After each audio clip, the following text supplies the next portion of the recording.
Act 2, Scene 1. Scene: the Auberge des Atres. The same night. A cafe in theatrical 17th century style, with alcoves containing tables and chairs. The walls hung with armor and weapons. The shelves along the paneling hold glasses, pitchers, etc. On one side, a fireplace. Maurice and Henriette, in evening dress, sit facing one another at a table, on which stand a bottle of champagne and 3 filled glasses. The third glass is on the far side of the table, and a third chair is placed for the unexpected third person. Maurice puts his watch on the table. Maurice: if he doesn't come in 5 minutes, he won't come at all. Shall we drink meanwhile with his ghost? He touches the third glass with his own. Henriette does likewise. Henriette: your health, Adolphe. He won't come. He will. He won't. He will. What an evening. What a wonderful day. I can't grasp it yet, that a new life has begun. The manager believes I can count on at least 100,000 francs. I shall buy a villa for 20,000 outside the city and shall still have 80,000 left. I shan't be able to take it all in until tomorrow. I'm so tired. Oh, tired. Sinks back in his chair.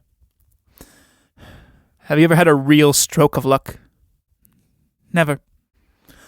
What does it feel like? Well, I can't really express it. But what I'm chiefly thinking about now is the chagrin of my enemies. It's unpleasant of me, but that's how it is. What's the point of thinking about one's enemies? The conqueror always counts the enemies dead and wounded in order to gauge his victory. Are you as bloodthirsty as that? Not really. But when you've felt other people's heels trampling on your chest for years, it's very pleasant to shake the enemy off and breathe. Don't you find it strange to be sitting here alone with me? An insignificant girl and a stranger to you? On a night like this, when by rights you should be showing yourself as the triumph to all peoples on the boulevards and in the big restaurants. Well, it is a little odd, but I like it here. And your company is all I want. You're not very gay, are you? No. I'm feeling rather sad. I should like to shed a few tears. But why? Success recognizing its own emptiness and anticipating disaster. How sad. How truly sad. What more can you want? One thing that makes life worth living. Then, you no longer love her? No. Not in the way I understand love. Do you imagine she has read my plays or wants to see it? Oh, she's so good, so self-sacrificing and considerate, but she would think it wrong to go out and celebrate like this tonight. You know, I did once treat her to champagne, and instead of being pleased, she picked up the wine list to see what it cost. And when she saw the prices, she cried. Cried because Marion needed new stockings. Beautiful, if you like. Very moving. But what pleasure can one have when that's the way things are? And I want some pleasure before I get any older. So far I've lived in privation, but now, life is beginning for me. A clock strikes 12. Now a new day is beginning. A new era. Adolphe's not coming. No, he's not coming. And now it's too late to go to the Cremerie. But they are expecting you. Then they must expect. They made me promise to come, and I take my promise back. Do you want to go there? Far from it. Then will you give me the pleasure of your company? Willingly, if you can put up with it. Well, considering I've begged you for it. Strange that the victor's crown should be worthless if you can't lay it at some woman's feet. That everything is worthless if you haven't a woman. Surely you have no need to be without a woman. You. Don't you know that at the moment of success and fame a man is irresistible? No, I don't. I haven't had that experience. You are an extraordinary person. At this moment, when you're the most envied man in Paris, you just sit here brooding. Perhaps you have a bad conscience because you've neglected the invitation to drink chicory coffee with that old woman in the milk shop. During the following dialogue, somebody in the adjacent room begins to play the finale of Beethoven's Piano Sonata in D major, Opus 31, number 3. The final allegretto is played softly at first, but growing louder and more passionate until it ends in complete abandon. Maurice. Yes, my conscience does prick me on that score. And even here I can sense their resentment, their wounded feelings, their justifiable indignation. My comrades in distress have the right to demand my presence tonight. The good Madame Catherine has a special stake in my success, which was to have given a glimmer of hope to the poor fellows who haven't had any luck as yet. And I have cheated them of their good faith in me. I can hear them swearing, Maurice will come. He's a good chap, he doesn't look down on us, he won't break his word. Now I've broken my word and theirs. Who could be playing here at this time of night? Some nightbird like us, I suppose. But look, you're not putting the case as it is. Don't forget, Adolphe broke his promise to meet us. We have waited and he's broken his promise. So you are not to blame. Is that what you think? I believe you while you're talking, but when you stop, my conscience starts up again. What have you got there? Oh, it's only a laurel wreath. I meant to send it up on stage, but I didn't get the chance. Let me give it to you now. It's supposed to cool the heated brow. She rises, places the wreath on his head, and kisses his forehead. Hail, Victor! No, don't. Henriette, kneeling. Hail, King! Maurice, rising and taking off the wreath. Don't. It frightens me. How timid you are. So timid you're even scared of good fortune. Who took away your self-esteem and turned you into a dwarf? Dwarf? Yes, you're right. I don't work up in the clouds like a giant, crashing and booming, but forge my sword down in the silent heart of the mountain. You think my modesty shrinks from the victor's wreath? No. I despise it because it's too slight for me. You think I fear the ghost sitting there with the green eyes of jealousy keeping a watch on my feelings, of whose strength you have no notion? Away with you, ghost! He sweeps the third, untasted glass of champagne off the table. Away, you unwanted third! You absent one who have lost your rights if you ever had any. You shunned the field of battle because you knew yourself already beaten. So, as I crush this glass beneath my foot, I will crush to pieces the image you set up for yourself in a little temple which shall never again be yours. Henriette. Bravo. That's how it will be. Bravo, my hero. Now I have sacrificed my best friend, my most faithful supporter on your altar, Asterte. Are you satisfied? Asterte. That's a beautiful name. And I shall keep it. You must be in love with me, Maurice. Naturally. Femme fatale, who scents the victim and rouses man's passion. Where have you come from and where will you lead me? When they spoke of you, I trembled. And when I saw you in the doorway, your spirit flew into mine. When you went away, you were still there in my arms. I wanted to flee from you, but something stopped me. And tonight we are driven together like quarry in the hunter's net. Who is to blame? Your friend, who played pander for us. Henriette. Blame or no blame, what's that got to do with it? What does it mean? Adolphe is to blame because he didn't bring us together before. He is guilty of the crime of robbing us 2 weeks' life of bliss, to which he had no right. I am jealous of him on your behalf. I hate him for cheating you out of true love. I should like to blot him out of the numbers of the living in his memory too, to obliterate him from the past and make him unmade, unborn. Maurice, and we will bury him under our own memories. We will peg him down in the depths of the forest and pile stones over him so that he can never raise his head again. Raises his glass. Our fate is sealed. Woe betide us! What is to happen now? Now a new era will begin. What's in that packet? I don't remember. Henriette opens the packet and brings out a tie and a pair of gloves. What a frightful tie! It must have cost quite 50 centimes. Maurice snatches the things from her. Don't touch those. Are they from her?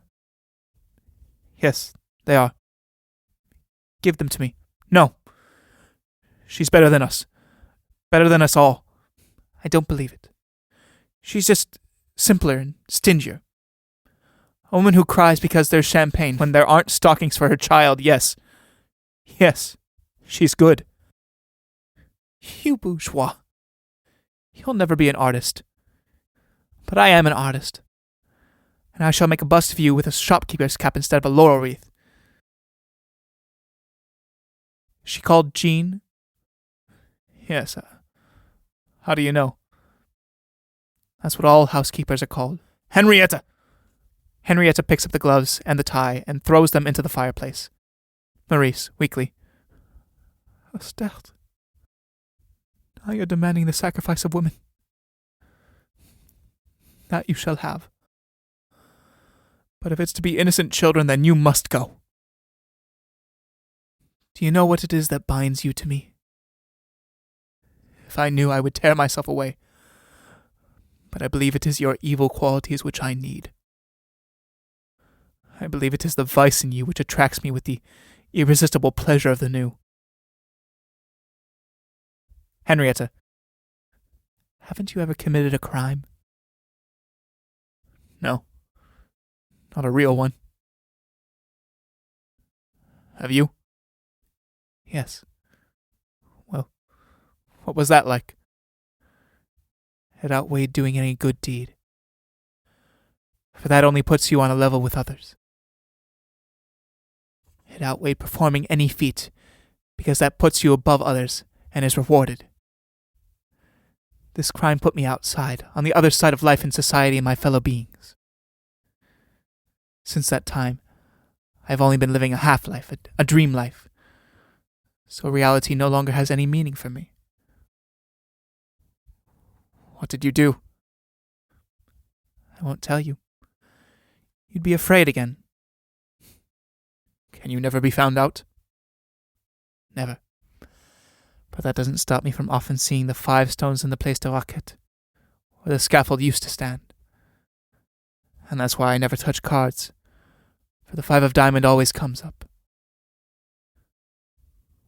Was it that kind of crime? Yes, that kind.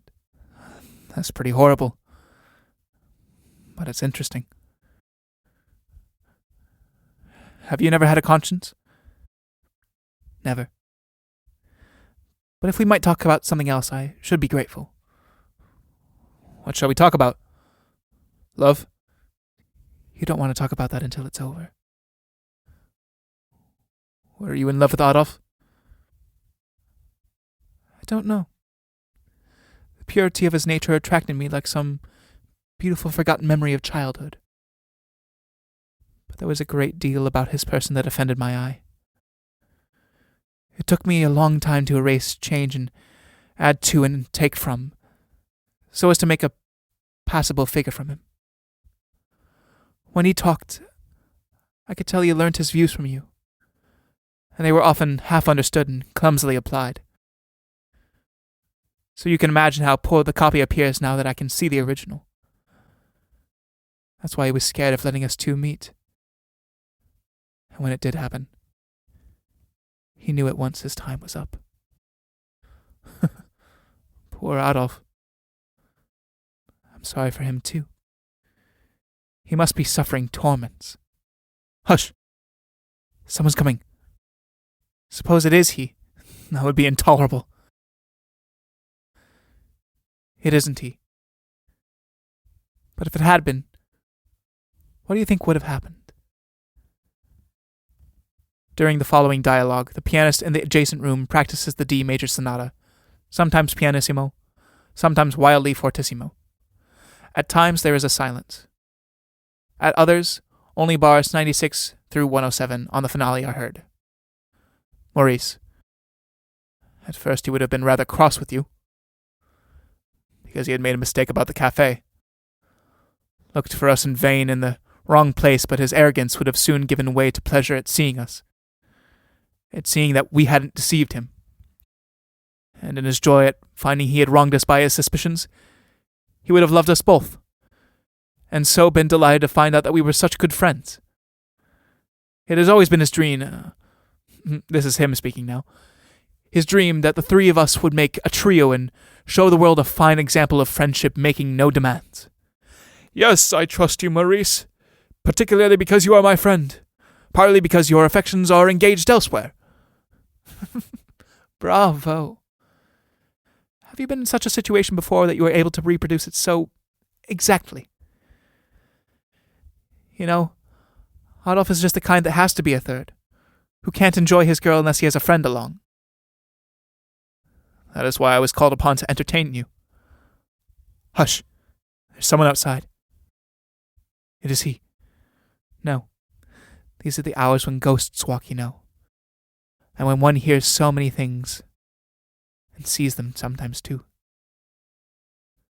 To be awake at night when one should be sleeping has the same charm for me as crime. One has set oneself above and beyond the laws of nature. But the penalty is heavy. I am shivering or trembling, whichever it is. Henriette takes her opera cloak and puts it round him. Have this round you. That will warm you. It's beautiful. It's as if I were inside your skin, as if my vigil-worn body were recast in your form. I can feel it being molded. But I am getting a new soul too. New thoughts, and here, my own breast is filling the curve which yours has left. The music interrupts his thoughts. What a monster to sit there all night practicing the piano. I'm sick of it. I'll tell you what. We will drive out to the Bois de Boulogne and have breakfast in the pavilion and watch the sun rise over the lake. Good. But first, I must send a note home, so that my mail and the morning papers and the rest are sent out by messenger to the breakfast place. Listen, Henriette. Shall we invite Adolf? Yes. It's too crazy, but why not? The ass can surely be harnessed by the triumphal chariot. Let him come. They rise. Maurice removes the cloak. Then I'll ring. Wait a moment. She throws herself into his arms. Scene 2. Scene: the Bois de Boulogne. Dawn. A large, magnificently furnished room of a restaurant, with rugs and mirrors, chaise lounges and divans. Back, French windows outlooking the water. Center, a table spread with flowers, bowls of fruit, decanters of wine, oyster platters, many kinds of wine glasses, and 2 lighted candelabra. Right, a low table with newspapers and telegrams. Maurice and Henriette are sitting opposite one another at this table. The sun is rising. There's no longer any doubt. The press says it is so, and these telegrams congratulate me on my success. This is a new life beginning. And my life is wedded to yours through this night, in which you alone have shared my hopes and my triumphs. It was from your hand I received my laurels, and I feel everything has come to me from you. Henriette, what a wonderful night. Have we dreamt it, or have we really lived it? Maurice, rising. And what a dawn for such a night. I feel as if it were the world's first day now being lighted by the rising sun. The earth has just been created and spun itself free of those white membranes now floating away. There lies the Garden of Eden in the rosy light of dawn. And here is the first pair of human beings. Do you know, I am so happy I could weep to think that the whole of mankind is not as happy as I am. Listen to that distant murmur. Like waves on a pebbly beach, like the wind in the woods. Do you know what that is? It is Paris whispering my name. Do you see the smoke spiraling up in the sky in thousands of tens of thousands? That is Paris whispering my name. Those are my altar fires, or if they aren't, they shall be, for I will it to be so. At this very moment, every telegraph in Europe is tapping out my name. The Oriental Express is carrying the news to the far east into the rising sun, and the ocean liners to the furthest west. The earth is mine, and so it is beautiful. Now I wish for wings for both of us, so that we can take flight far, far away before anyone can spoil my happiness, before envy wakes me from my dream, because this probably is a dream. Henriette, giving him her hand. Feel. You are not dreaming. It is not a dream. Yet it has been one.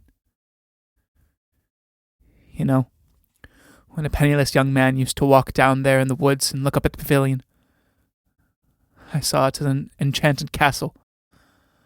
And I always imagined myself up in this room with its balcony and its rich curtains, a place of pure bliss.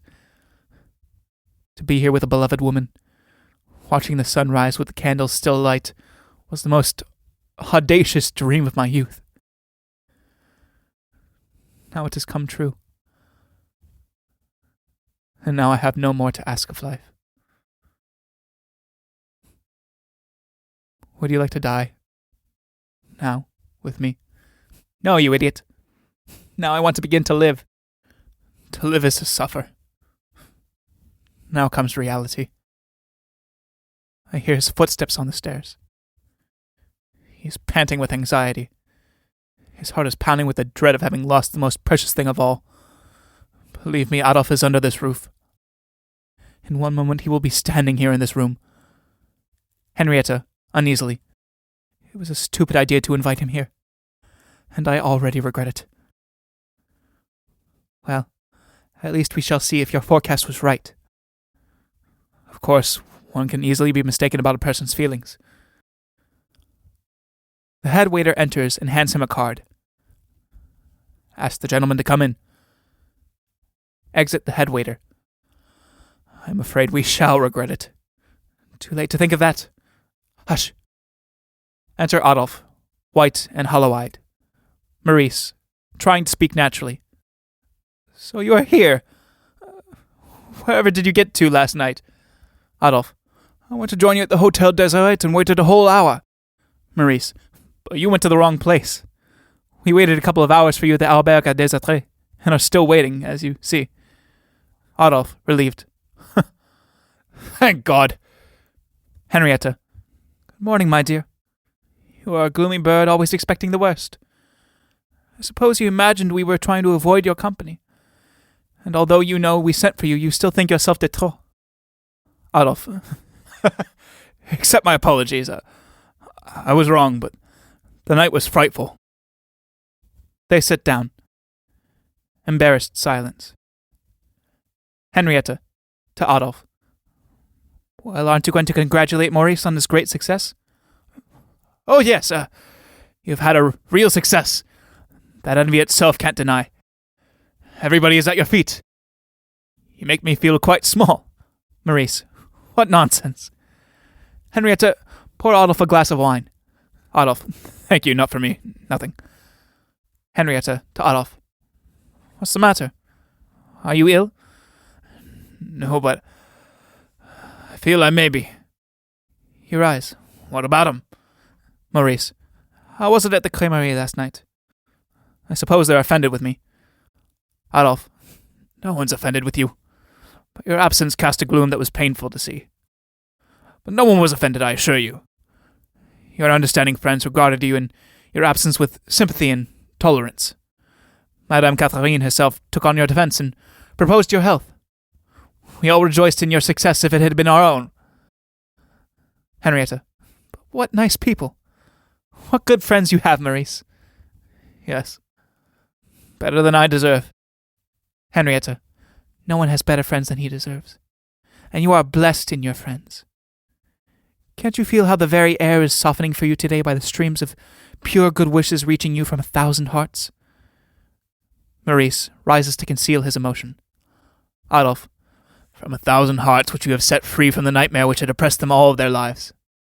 Human nature has been slandered, and you have redeemed it.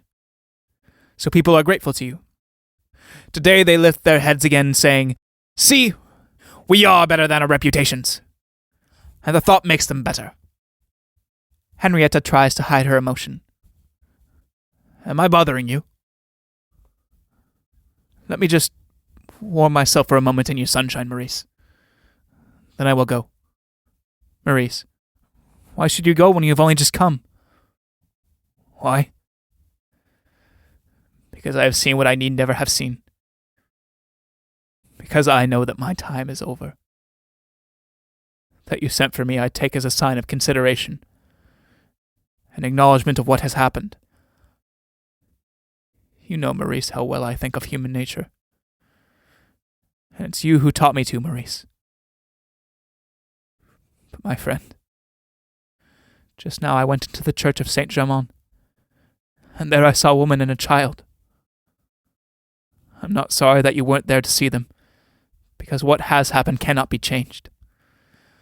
But if you had given them a thought or a word before you set them adrift on the open seas of the great city, then you might enjoy your good fortune in peace.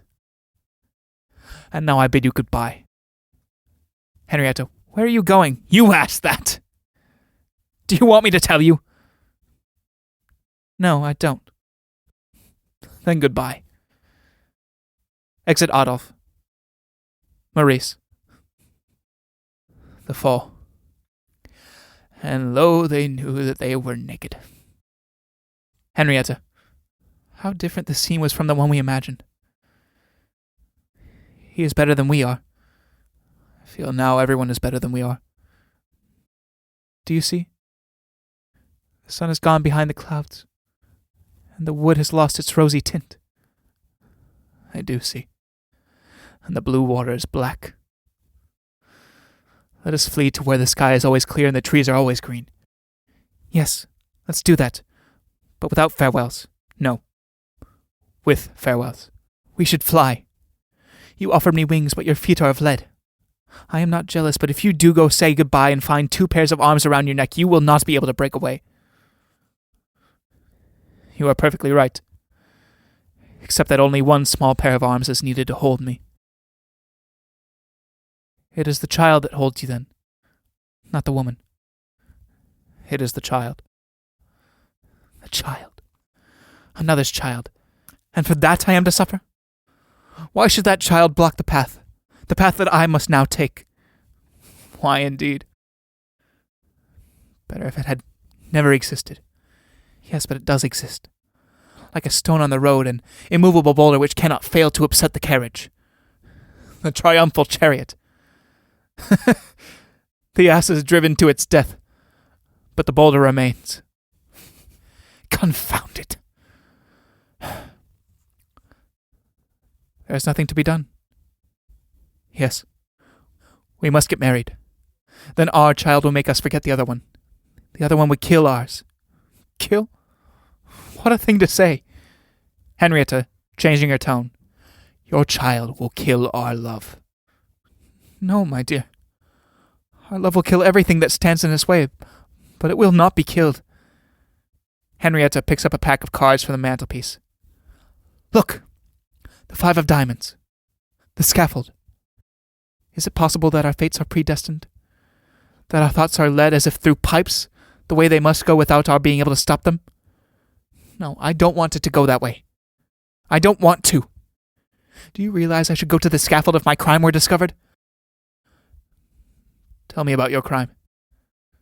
This is the moment. No. I should regret it afterwards, and you would loathe me. No. No. No.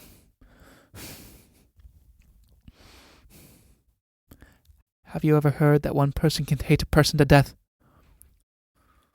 Well, my father came to be hated by my mother and his children, and he melted away like wax before a fire. Horrible. Let's talk about something else. Above all, let's leave Paris. Here the air is poisoned. Tomorrow your laurels will be withered, the triumph forgotten, and in weeks all eyes will be on another victor.